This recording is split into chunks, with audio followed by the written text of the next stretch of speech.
We have reason to believe the Russian forces are planning to and intend to attack Ukraine in the coming week, in the coming days. We believe that they will target Ukraine's capital, Kyiv, a city of 2.8 million innocent people. We're calling out Russia's plans loudly and repeatedly, not because we want a conflict, but because we're doing everything in our power to remove any reason that Russia may give to justify invading Ukraine and prevent them from moving. Make no mistake, if Russia pursues its plans, it will be responsible for a catastrophic and needless war of choice. The United States and our allies are prepared to defend every inch of NATO territory from any threat to our collective security as well. We also will not send troops in to fight in Ukraine, but we will continue to support the Ukrainian people. This past year, the United States provided a record amount of security assistance to Ukraine to bolster its defensive, $650 million from Javelin missiles to ammunition.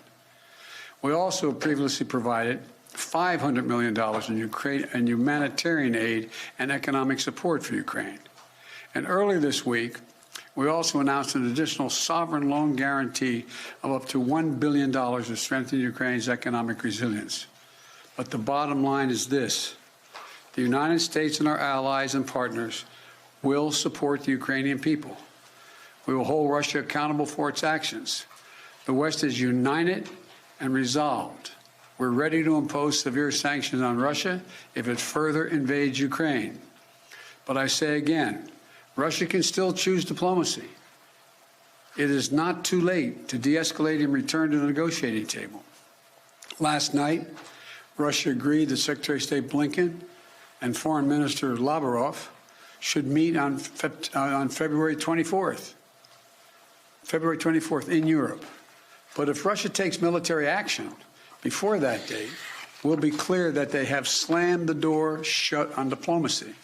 They will have chosen war, and they will pay a steep price for doing so, not only from the sanctions that we and our allies will impose on Russia, but the moral outrage the rest of the world will visit upon them.